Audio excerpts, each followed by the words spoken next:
Düşünün bir kere. Düşleriniz var, hayalleriniz var, amaçlarınız var. Ama eğer ya ikna edemezseniz başarılı olamazsınız arkadaşlar. 30 yıldan beri iş dünyasından özel hayatına kadar kendi hayatımda baktığımda hem kendim için hem de başarılı insanları gözlemlediğimde onların çok iyi birer iknacı olduğunu gördüm. Hem kendilerini ikna edebiliyorlar hem dışarı ikna edebiliyorlar. İkna dediğimiz zaman en önemli konu nedir? Şimdi size bunu 7 başlıkla çok kısaca anlatmaya çalışacağım.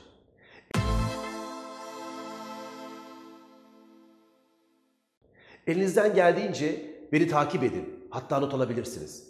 Her 7 stepte size en önemli formülleri vermeye çalışacağım. Beraberce başlıyoruz. 1. Acaba ikna nerede, nasıl ve kiminle başlar? Aklınıza hemen müşteriler geliyor. Aklınıza belki patronlarınız geliyor. Belki yatırımcılar geliyor. Belki bankalar geliyor.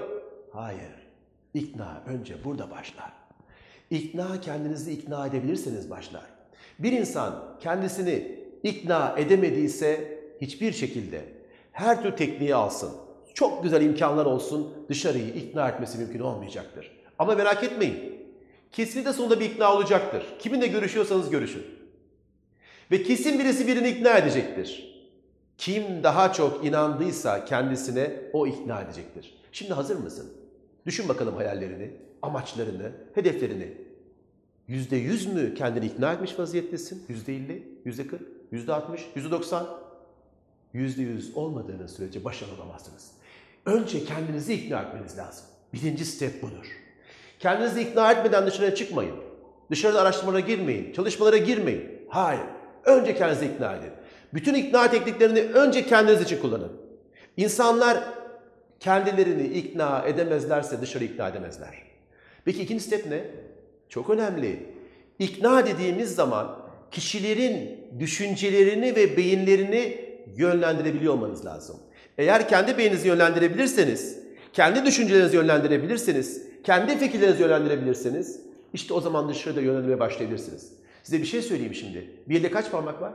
5. 2 elde 10. Peki 10 elde? Aklınıza 100 mü geldi?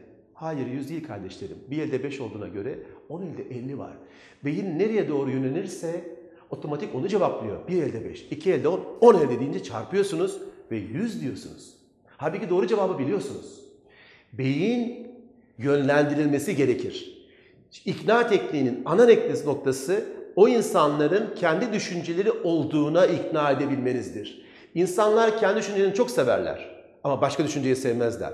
O yüzden düşünceyi yönlendiriyor olmanız lazım. Yönlendirmenin en önemli noktalarından bir tanesi anlatmayı durdurun. Acaba ne olabilir?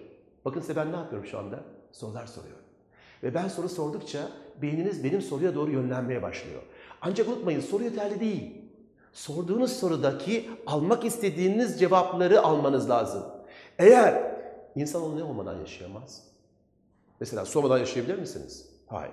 İkincisi hemen aklınıza yiyecek, uyku falan geldi değil mi? Çok normal bir şey. Çünkü beyniniz su ve yiyecek, gıda, uykuya doğru yönlenmeye başladı. Eğer siz de satmak istediğiniz ürünün avantaj ve faydasına veyahut da kendinizin avantaj ve faydasına yönlendirici bir soru sorarsanız emin olabilirsiniz ki beyin yavaş yavaş sizin etkinize girmeye başlamıştır. Eğer kendi beyninizi yönetemezseniz başkalarının beynini hiç yönetemezsiniz. Beyni yönetmenin sırrı soru sormanız ama sorunun içerisinde yönlendirici olmanız gerekir. Peki başka ne var? Çok önemli. Üçüncü madde. İstek ve arzu doğurmanız lazım. Neden istek ve doğru olması lazım? Beynimizde tam burada 44 tane kimyasal salgımız var. İyi bir iknacı istemiş olduğu kimyasal salgıyı vücuda yayması gerekir.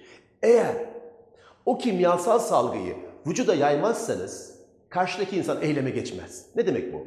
Sigara içiyor musunuz arkadaşlar? İçenler şöyle düşünsün bakalım bir. Sigaranın sağlığa zararlı olduğunu biliyor musunuz? Biliyorsunuz. Peki niye içmeye devam ediyorsunuz? Demek ki bilgi sizi kendi hayatınızdaki en önemli olay için bile eyleme geçirmiyor. O yüzden ikna tekniğinde karşıdaki insana bilgi vererek, anlatarak onun eyleme geçeceğini düşünüyorsanız yanılıyorsunuz. Çok önemli bir sırrı veriyorum şu anda size. İyi bir iknacı beyindeki 44 tane kimyasal salgıdan hangisini istiyorsa onu bütün vücuda yayabilen insan demektir. Rüya görüyor musunuz? Bravo. Peki rüyanızda kimleri görüyorsunuz? O gördüğünüz şeye göre bedeniniz, vücudunuz nasıl bir eyleme geçiyor?